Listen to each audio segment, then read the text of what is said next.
में ठीक रहेगा।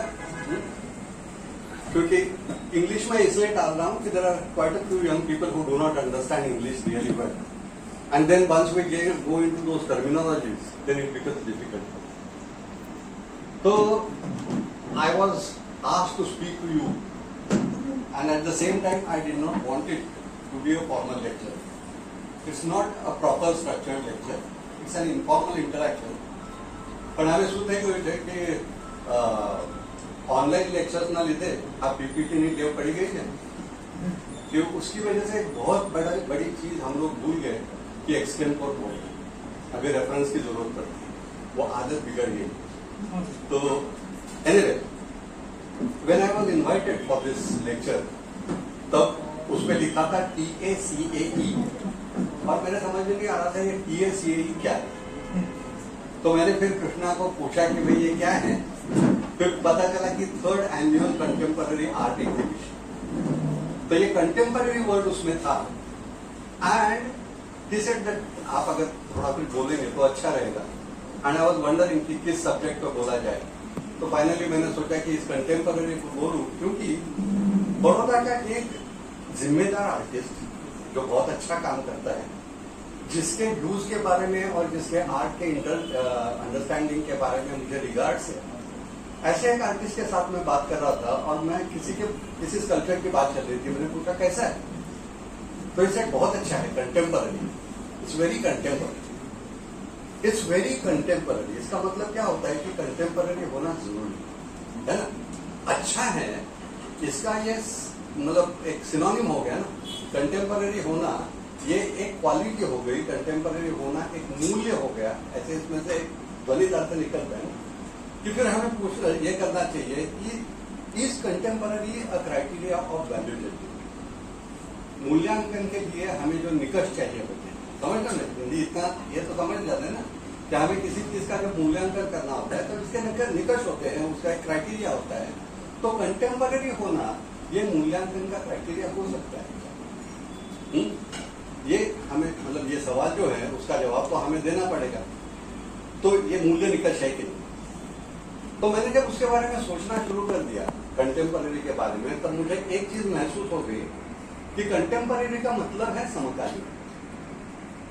आज हम कंटेम्पररी ये शब्द जो यूज करते हैं वो थोड़ा अलग तरह से करते हैं। अब देखिए कई सारे शब्दों के मतलब जो है वो कालयुग में बदलते रहते हैं। मॉडर्न ये एक ऐसा शब्द है, मॉडर्न का मतलब आधुनिक। और वैसे देखने जाओ तो आज जो चीज हो रही है उसको हमें मॉडर्न कहना चाहिए, मगर कला क्षेत्र में मॉडर्न का मतलब अलग है।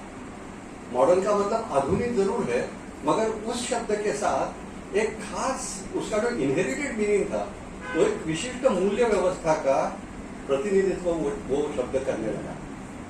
20वीं शताब्दी की शुरुआत में हमें stand and talk what would you prefer, तो बैठ के चलेगा ना। 20वीं शताब्दी की शुरुआत में जब मॉडर्न आर्ट आ गई तब वो सिर्फ आज की आर्ट है इसलिए उसको मॉडर्न नहीं कहते थे। वो आर्ट जो थी वो ज्यादा क्या कहूँ मैं उसको, विज्ञान निष्ठ था। उसका दृष्टिकोण जो था वो बुद्धिनिष्ठ था, वो तर्कनिष्ठ थे। आप अगर क्यूबिज्म देखेंगे या फ्यूचरिज्म देखेंगे तो वो सारी कला जो है वो भावना पर आधारित नहीं, वो बुद्धि पर आधारित है। तो मॉडर्निज्म का मतलब उस समय ऐसे निकला जिसको अवांगार्द उनको कहते हैं जो आर्मी निकलती है,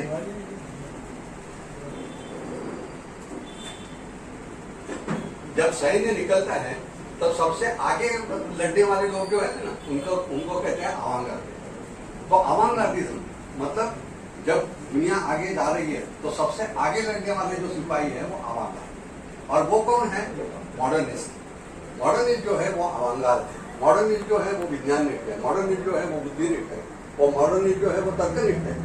तो आपने अगर 20वीं शताब्दी के शुरुआत में कलाकृति बनाई और वो विज्ञानिष्ठ नहीं है तो वो उसको मॉडर्न कहने के लिए तैयार नहीं थे। तो सिर्फ आधुनिक इसका मतलब मॉडर्न नहीं था, मॉडर्न का मतलब एक अलग था। और इसीलिए आज कई सारे जो यहाँ पे फाइन आर्ट्स के बच्चे होंगे वो जानते हैं कि हम लोग पोस्ट मॉडर्न कहते, हम लोग रीजनल मॉडर्न कहते, हम पोस्ट मॉडर्न कहते। अब अगर मॉडर्न या आधुनिक है तो पोस्ट मॉडर्न का मतलब क्या होगा? मॉडर्न का मतलब ये है कि वो उस समय की 20वीं शताब्दी के शुरुआत में जो मूवमेंट हुई थी वो मॉडर्न मूवमेंट है, और उसके बाद जो कुछ भी हुआ उसको पोस्ट मॉडर्न मूवमेंट कहते हैं। ये पोस्ट मॉडर्न मूवमेंट जो है, जो मॉडर्निटी की जो विज्ञान निष्ठा है, जो तर्क निष्ठा है, वो पोस्ट मॉडर्न पूरी तरह से नकार देता है। वो सोचता है कि तर्क की अपनी सीमाएं होती है, तर्क की अपनी लिमिट्स होती है, हर चीज हम तर्क के जरिए समझ नहीं सकते हैं, उससे परे जाना जरूरी है। ये जिन्होंने मानना शुरू कर दिया वो पोस्ट मॉडर्न है। अब ये पोस्ट मॉडर्न मूवमेंट है, विश्लेष बुद्धि तर्कनिष्ठा अवांगार्डिज्म, ये छोड़ के हम जब आगे निकल गए, जैसे पोस्ट मॉडर्न को हम हिंदी में कह सकते हैं प्राग आधुनिक, या तो आधुनिकोत्तर ऐसे भी कहा जाता है, उत्तर आधुनिक कह सकते हैं। तो ये प्रादेशिक आधुनिकता भी उसमें आ गई। अब ये सिर्फ मजेदार बात हो रही है। इसी तरह से जब हम समकालीन की बात करते हैं, तो जिन लोगों ने गुजराती में या हिंदी में शिक्षण लिया है वो हम समझते होंगे कि समकालीन इसका मतलब जो एक ही कालखंड में पैदा, मतलब गांधी और टैगोर समकालीन, या तो लियोनार्डो और माइकल एंजेलो, ये समकालीन थे, ऐसे हम कहते हैं ना। जब दोनों एक ही कालखंड में पैदा हुए उसको समकालीन कहते हैं। मगर कला की भाषा में उस शब्द का अर्थ भी बदल गया है। वो पीछे तक सुनाई दे रहा है ना, कला की प्रांत में उसका अर्थ भी बदल गया है। उसका मतलब हो गया है सद्यकालीन। समकालीन मतलब एक ही काल में जो पैदा हुआ, सद्यकालीन का मतलब आज है। कंटेम्पररी का आर्ट का मतलब होता है आज की कला, और आज की कला जो है या समकालीन सद्यकालीन कला जो है वो भी एक सर्टेन सेट ऑफ वैल्यूज उसने बना दी। जैसे मॉडर्न की एक क्राइटेरिया है, मॉडर्न की एक अपनी डेफिनेशन है, उसी तरह की पोस्ट मॉडर्न ने भी अपनी एक डेफिनेशन बना दी है, और उस डेफिनेशन के जरिए हम आज समकालीनता एक वैश्विक तत्व है ऐसे मानते हैं। हम कहते हैं कि ये आर्ट कंटेम्पररी। अब कंटेम्पररी कहाँ की कंटेम्पररी? इंग्लैंड में भी कंटेम्पररी आर्ट है, अमेरिका में कंटेम्पररी आर्ट है, यूरोप में है, भारत में है, श्रीलंका में है और पाकिस्तान में भी। मगर एक मजेदार बात ऐसी है कि जब मॉडर्निज्म की बात करते हैं तब रीजनल मॉडर्न की बात की, कि भारत की मॉडर्न आर्ट और यूरोप की मॉडर्न आर्ट एक जैसी नहीं। हम भारत में अवांगार्ड आर्टिस्ट उसको समझते हैं अमृता शेरगिल। अमृता शेरगिल जब काम कर रही थी तब यूरोप में ऑलरेडी क्यूबिज्म आ चुका था, क्यूबिज्म पूरा भी हो चुका था। इसका मतलब यूरोप का मॉडर्न हमारे मॉडर्न से अलग था। हमने रीजनल मॉडर्न एक्सेप्ट कर लिया था। जो बड़ौदा का मॉडर्न है वो असम का मॉडर्न नहीं, जो बड़ौदा का मॉडर्न है वो ओलपाड़ का मॉडर्न नहीं है। समझ रहे हैं ना? एक रीजनल मॉडर्न, एक प्रादेशिक मॉडर्निटी जो है, हम कंटेम्पररी की बात जब करते हैं तब वैसी बात नहीं करते। हम कंटेम्पररी एक वैश्विक मूल्य समझते हैं, एक ग्लोबल वैल्यू समझते हैं। ग्लोबलाइजेशन के पीरियड में हम लोग कंटेम्पररी की रीजनलिटी जो है वो ध्यान में लेने के लिए तैयार नहीं। उसके परिणाम क्या होते जा रहे हैं कि एक विशिष्ट तरह की अभिव्यक्ति जो है वही हम कंटेम्पररी अभिव्यक्ति समझने लगे। एक ग्लोबल लैंग्वेज, उसी को हम कंटेम्पररी समझ रहे हैं। मैं इसको मेट्रोसेंट्रिक कहता हूँ। मेट्रो मतलब क्या है? महानगर। ये जो कंटेम्पररी आर्ट जो है वो महानगर तक सीमित रही। अब कंटेम्पररी आर्ट में यहाँ जो फाइन आर्ट्स के स्टूडेंट्स है, पता नहीं बाकी लोगों ने कितनी कलाकृतियां देखी है और देखते रहते हैं, मगर आप लोगों ने शायद इंस्टॉलेशन देखे होंगे, आप लोगों ने परफॉर्मेंस देखे होंगे, नहीं? आप लोगों ने site specific art, interactive art, ये नाम तो कम से कम सुने होंगे। अब ये सारी चीजें जो है वो कंटेम्पररी इसमें आती है। अब ये चीजें अगर आप जाके डबोई में एक्सपेक्ट करिएगा, डिस्प्ले करो, तो लोग तो उसको आर्ट मानेंगे भी नहीं। मतलब आप अगर बताएंगे भी कि ये कलाकृति है, क्योंकि ये हुआ था पहली बार जब 1917 में, 1917 में दूषा नाम के कलाकार ने, आप लोगों में से जो फाइन आर्ट्स के स्टूडेंट है उनको पता है कि उसने ये जो यूरिनरी का ये जो होता है कमोड जो होता है वो उसने स्कल्पचर के हिसाब से ये किया था। वो काफी उस पर कॉन्ट्रोवर्सी होती, मगर सोचो ये 100 साल पहले हो चुका है। जिसको हम प्रायोगिकता कह रहे हैं, जिसको हम वैश्विक प्रायोगिकता कह रहे हैं, ये वैश्विक प्रायोगिकता तो 100 साल से चल रही है और तब से लोगों के समझ में नहीं आ रही। न तब समझ में आई, न अब समझ में आ रही है। ये क्यों हो रहा है? क्योंकि कंटेम्पररी आर्ट जो है वो हमेशा महानगरों तक या तो बिल्कुल मॉडर्न यहाँ तक ही सीमित है, वो उससे बाहर जा नहीं पाएगी। उसको एक रीजनल कंटेम्पररी का दर्जा कभी दिया नहीं गया कि बड़ौदा की कंटेम्पररी आर्ट और डभोई कंटेम्पररी आर्ट अलग हो सकती है, और डभोई में आज जो हो रहा है वो कंटेम्पररी है। ये जब तक हम मानेंगे नहीं तब तक यही होता रहेगा, उसकी जो एक हायरार्की है वो चलती रहेगी। दूसरी बात ये है कि कई सारी चीजें ऐसी होती है कि पहले विचार में आती हैं फिर कृति में आती है। कलाकृति की चीज ऐसी है, आप ऐसा सोचते हैं कि कलाकार जो है, अभी यहाँ पे जो बच्चे आते हैं वो पहले कला की थियोरी समझते हैं और बाद में कलाकृति बनाते हैं। ऐसा तो कभी हो सकता नहीं है ना। कलाकृति पहले बनती है बाद में थियोरी बनती है, कलाकृति पहले बनती है बाद में उसकी एनालिसिस होती है। पोस्ट मॉडर्न पीरियड में ऐसे हुआ कि थियोरेटिकल डिस्कशन बहुत ज्यादा हो गया और कलाकृति उसको फॉलो करने लगी। पहले थियोरी और बाद में प्रैक्टिस, ये उठता ये उसमें आ गया, और उसकी वजह से पोस्ट मॉडर्न आर्ट सामान्य आदमी तक पहुंच नहीं पाए, आज तक पहुंच नहीं पाए। तो ये जो प्रैक्टिस है ये एसोटेरिक कहते हैं ना, कई कई ऐसे नहीं होता है, कुछ धार्मिक संप्रदाय होते हैं, उस संप्रदाय में लोगों को ये नहीं होता है, एंट्री नहीं होती है, उनके जो आपस के जो कुछ श्लोक होंगे ये होंगे, तो दूसरे लोगों के साथ वो जो एक गोपनीयता होती है, उनके जो रिचुअल्स होते हैं, उनकी जो पूजाएं होती हैं वो बंद दरवाजे में होती है। मुझे लगता है कभी कभी कि कंटेम्पररी आर्ट जो है वो उस तरह एसोटेरिक होती जा रही है, वो बंद दरवाजे में ज्यादा बनती जा रही है।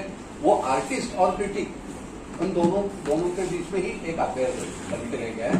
सामान्य जनता तक कंटेम्पररी आर्ट पहुंच नहीं पा रही। मैं कंटेम्पररी आर्ट जिसको कह रहा हूँ, यहाँ पे जो आर्ट आपने डिस्प्ले की है उसमें कितनी कंटेम्पररी है वो बाद में हम देखेंगे, मगर कंटेम्पररी आर्ट की बात मैं वो कर रहा हूँ कि जो अभी मैंने बात की थी, इंस्टॉलेशन जो होते हैं या तो जो इंटरैक्टिव प्रोजेक्ट जो होते हैं, परफॉर्मेंसेज जो होते हैं, उसकी बात मैं कर रहा हूँ।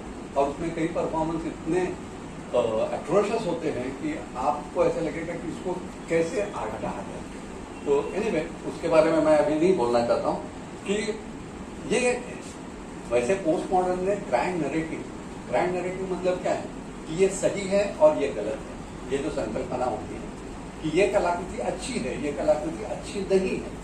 ये एक जमाने में क्रिटिक कहते थे, वो कहते थे कि इसका जो एग्जीबिशन चल रहा है उसमें 7 नंबर का पेंटिंग जो है बहुत अच्छा है, 9 नंबर का उतना अच्छा नहीं। सच कहो तो ये कहने का अधिकार किसका है?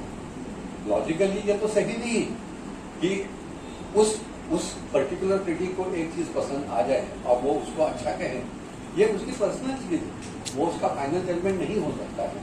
ये चीज जो पोस्ट मॉडर्निज्म ने कही वो बात बिल्कुल सही है, एक सिंगल ग्रैंड नैरेटिव नहीं हो सकता है। मगर हुआ ये कि पोस्ट मॉडर्निज्म का अपना ही एक ग्रैंड नैरेटिव बन गया। कभी कभी ऐसा होता है ना कि तुम गलत हो, ये कहते जो गलतियां तुमने की है वही गलतियां मैं करने लग जाता हूँ। वैसे एग्जैक्टली इस पीरियड में हुआ कि ग्रैंड नैरेटिव को नकारते पोस्ट मॉडर्निज्म ने अपना एक ग्रैंड नैरेटिव खड़ा कर दिया, और जो वो उस नैरेटिव को ये करता है, सब्सक्राइब करता है, वही अच्छी कला है, ये कहना उन्होंने शुरू कर दिया।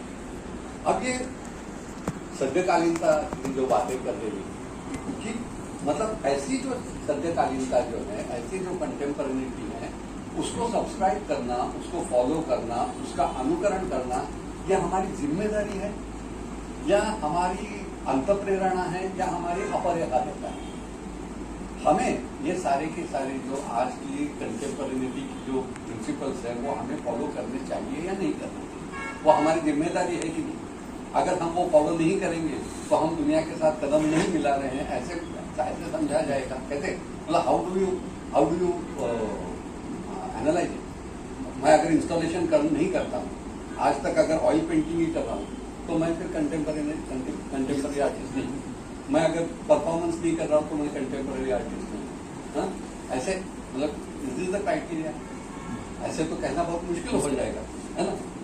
तो ये जो समकालीन कला भाषा इन लोगों ने इंट्रोड्यूस, अब एग्जैक्टली क्या होता है कि कला की जो भाषा होती है वो कभी ऐसे हो जाता है कि जैसे रोमांटिक कला 19वीं शताब्दी में रोमांटिक कलाकृतियां वो उसमें भावनाओं का बहुत उद्रेक हुआ करता है।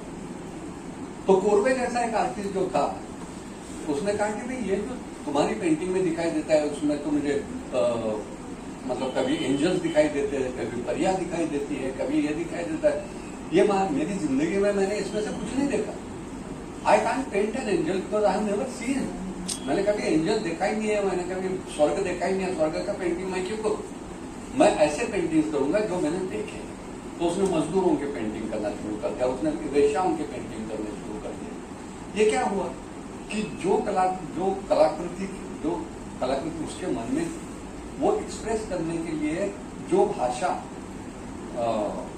भोग में थी, जो भाषा प्रचलित थी, वो भाषा उसके लिए काफी नहीं थी और इसलिए उसने वो भाषा बदल दी। क्यूबिज्म में पिकासो ने क्या कर दिया कि जो आप लोग तो जानते हैं कि पिकासो रियलिस्टिक पेंटिंग बहुत अच्छा कर सकता था, फिर भी उसने वो भाषा क्यों बदल दी? क्योंकि उसकी जो अभिव्यक्ति थी, उसका जो आविष्कार था, उसके लिए जो एग्जिस्टिंग भाषा थी वो एडिक्वेट नहीं थी। इस भाषा में मुझे जो कहना है वो कह नहीं पा रहा हूं, इसलिए मुझे भाषा बदलनी पड़ती है। कविता में यही होता है, नाटक में यही होता है। दुनिया बदलती जाती है, दुनिया के कंसर्न्स बदलते जाते हैं, दुनिया की श्रद्धाएं बदल जाती है, दुनिया के प्रॉब्लम्स बदलते जाते हैं। आज के प्रॉब्लम के बारे में अगर मुझे फिल्म बनानी है तो महबूब की फिल्म मुझे नहीं चलेगी, है ना। मुझे मैं अगर आज फिल्म बनाना चाहता हूं तो मुझे इनकी लैंग्वेज जो है चाहे कितने ग्रेट होंगे, मगर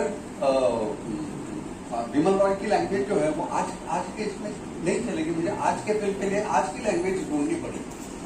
हर कलाकृति में ये होता है कि कंटेम्पररी प्रॉब्लम्स के लिए, कंटेम्पररी कंसर्न्स के लिए, कंटेम्पररी एक्सप्रेशन के लिए कंटेम्पररी लैंग्वेज होना जरूरी होता है। वही कोशिशें इन लोगों ने की और एक नई भाषा को जन्म देने की कोशिश की। अब सवाल ये है कि जो भाषा यूरोप में उनको जरूरी लगी और उन्होंने इंट्रोड्यूस की, क्या हमारे प्रॉब्लम्स, हमारी श्रद्धा, हमारी अपेक्षा वही है कि हम वही भाषा स्वीकार करें? हमारी प्रॉब्लम्स अलग है, हमारी आस्था अलग है, हमारी श्रद्धा अलग है, तो हमारी भाषा भी तो अलग नहीं है। हमने हमारी भाषा ढूंढने की कोशिश की। मेरी जो तकरार है वो ये है कि हमारे जो कंसर्न्स है, उस कंसर्न्स के लिए हमने कंटेम्पररी लैंग्वेज बनाई है। हम उसी को कंटेम्पररी कहते गए जो उन्होंने हमें दिया, है ना। तो अभी ये जो एक नई ये कॉइनिंग करते हैं ना, कि हमने क्या, अच्छा फिर होता क्या है कि जब मुझे वो भाषा पूरी तरह से समझ में नहीं आ रही, मुझे वो कंसर्न समझ में नहीं आ रही, तो फिर मुझे प्रूव करना पड़ता है, मुझे ऐसे साबित करना होता है कि मैं कंटेम्पररी। फिर क्या करते हैं, अब उर्दू बोलने के एक आदमी अगर नकल कर रहा है, वो अगर दिखाना चाहता है कि मैं उर्दू अच्छी तरह से जानता हूँ, मगर जानता नहीं, वो क्या करेगा, उर्दू के कुछ तकिया कलाम जो है उतने सीखे और उतने ही बार बार ये करता है। जैसे शायरी लोग नाटक करते हैं ना कि शायरी उन्हें बहुत अच्छी तरह से समझ में आती है, तो इरशाद वो जो इरशाद है वो छोड़ के उन्हें दूसरी उर्दू आती नहीं है, मगर उनको दिखावा करना होता है कि मुझे उर्दू आती है।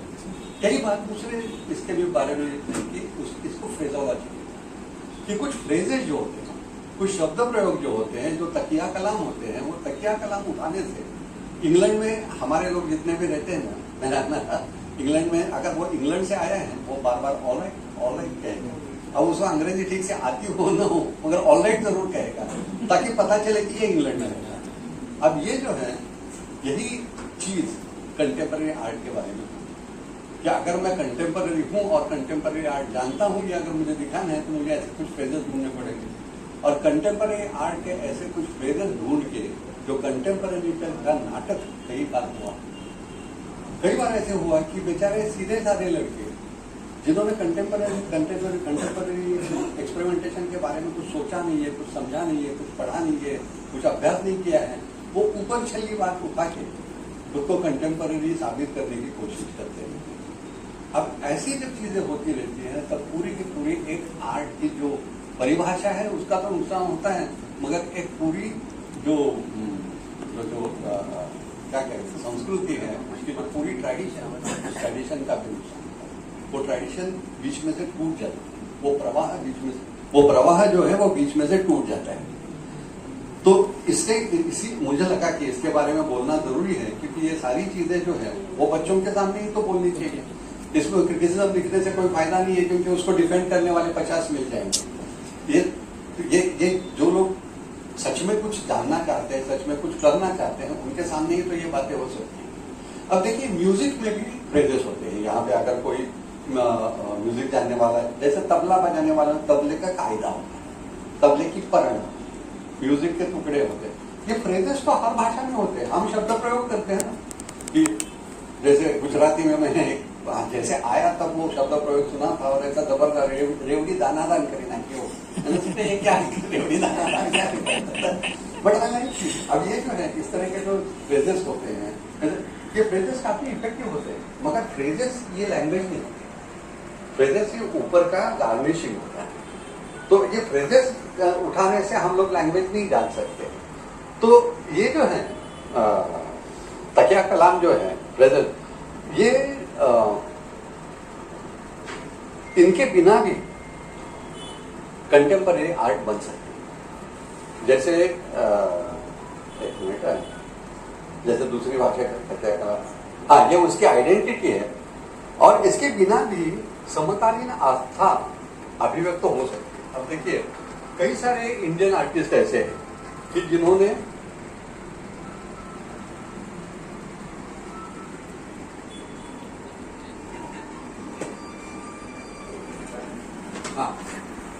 अब आप अगर संगीत की बात करेंगे तो संगीत में ऐसे फ्रेजेस यूज किए बिना संगीत कंटेम्पररी हो सकता है, मगर संगीत से भी ज्यादा कविता अगर कहेंगे कि भारतीय भाषाओं में जितनी भी कविता है वो कंटेम्पररी एक्सप्रेशन भारतीय भाषा में हो सकता है। जरूरी नहीं है कि वो वेस्टर्न इसमें से कुछ उठा ले। गुजराती कंटेम्पररी, पता नहीं यहाँ पे गुजराती कविता जानने वाले कितने लोग हैं, मगर मुझे रावजी पटेल की याद आ रही है। रावजी भाई पटेल जो आदमी देहात में रहा, देहात में बेचारा बहुत कच्ची उम्र में मर गया, मगर उसने मारी आखिर कंकुना सूरज आत्मा जैसी कविता जो दुनिया की इसमें कंटेम्पररी का एक एग्जाम्पल हो सकती है। उसने वहां की कंटेम्पररी लैंग्वेज नहीं उठाई, उसने अपनी लैंग्वेज बनाई कि हणहण की सांभड़ी में सुवास, ऐसा एक्सप्रेशन वो दे सकता है कि अब ये कंटेम्पररिटी उसके अंदर से आई हुई है, उसने खुद बनाई हुई है, क्योंकि उसको कंटेम्पररिटी का पूरी तरह से ख्याल आ गया था। ये मैं कहने की कोशिश कर रहा हूँ। तेंदुलकर के प्लेज आप देखिए, गिरीश कर्नाड के प्लेज देखिए, रतन तय्यम के प्लेज देखिए, सुबन्ना के प्लेज देखिए। सुबन्ना वो यक्षगान का ये करता है, रतन तय्यम जो है वहाँ की लैंग्वेज यूज करता है, तेंदुलकर मराठी फोक ये यूज करते हैं, गिरीश कर्नाड कन्नड़ फोक ड्रामा यूज करते हैं, फिर भी कंटेम्पररी बात करते हैं। आज की बात वो ट्रेडिशनल भारतीय भाषा में कर सकते हैं ना।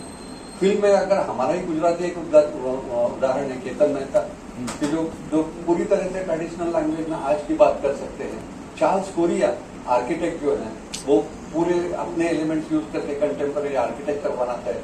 चंद्रलेखा डांसर जो भरतनाट्यम जैसे बिल्कुल ट्रेडिशनल लैंग्वेज में आज की अभिव्यक्ति कर सकती है। हमारे क्षेत्र में देखने जाए तो हमारे बड़ौदा में गुलाम मोहम्मद शेख है, नीलिमा शेख है, ज्योतिबाई है, कितने नाम, मतलब पूरी एक लंबी लिस्ट आ जाएगी कि जो पूरी तरह से एक ट्रेडिशनल ये लेके, ज्योतिबाई जो है उनकी लैंग्वेज पूरी की पूरी ट्रेडिशनल लैंग्वेज है, मगर उनकी अभिव्यक्ति कंटेम्पररी। तो अभी कंटेम्पररी अभिव्यक्ति के लिए ये सारे जो तकिया कलाम है वो हमें उठाने की जरूरत है, ऐसी बात नहीं है। हमारी श्रद्धा कंटेम्पररी होनी चाहिए, हमारी समझ कंटेम्पररी चाहिए। मेरी समकालीनता मेरे अवकाश में, मेरे परिवार में मैं जो महसूस कर रहा हूँ वो मेरे फीलिंग्स में होनी चाहिए। वो जब मैं समझता हूँ तब मेरा एक्सप्रेशन ऑटोमेटिकली कंटेम्पररी हो जाता है। मेरी आशय, मेरी अनुभूति अगर कंटेम्पररी हो तो अभिव्यक्ति कंटेम्पररी हो ही जाती है। अगर मैं ऑनेस्ट हूं तो हमें सोचना चाहिए कि हमें सद्यकालीन भारतीय कला में इंटरेस्ट है या भारतीय सद्यकालीन कला में इंटरेस्ट है। कि कला भारतीय होना मतलब, अब यहाँ पे ये मत सोचो कि मैं बिल्कुल एक एक्टिविस्ट का ये ले रहा हूँ कि आप लोग जानते हो कि नेटिविज्म जिसको कहते हैं, देसीवाद के जैसे महाराष्ट्र में बालचंद्र नेमाड़े हैं, यहाँ पे गुजरात में गणेश देवी थे, आप में से कई लोग जानते होंगे। उन लोगों ने देशीवाद का पुरस्कार किया था। मैं देशीवाद की बात नहीं कर रहा हूँ, मैं नेशनलिज्म की, नेटिविज्म की बात नहीं कर रहा हूँ। मैं तो सीधी बात कर रहा हूँ कि एक सिंसिरिटी होनी चाहिए, एक इंटीग्रिटी होनी चाहिए मैं जो सोचता हूं वही अभिव्यक्त करने का प्रामाणिकता होनी चाहिए। तो आज सही हम लोग सही मायने में एक सद्यकालीन भारतीय कला को देखते हैं। कोशिश वही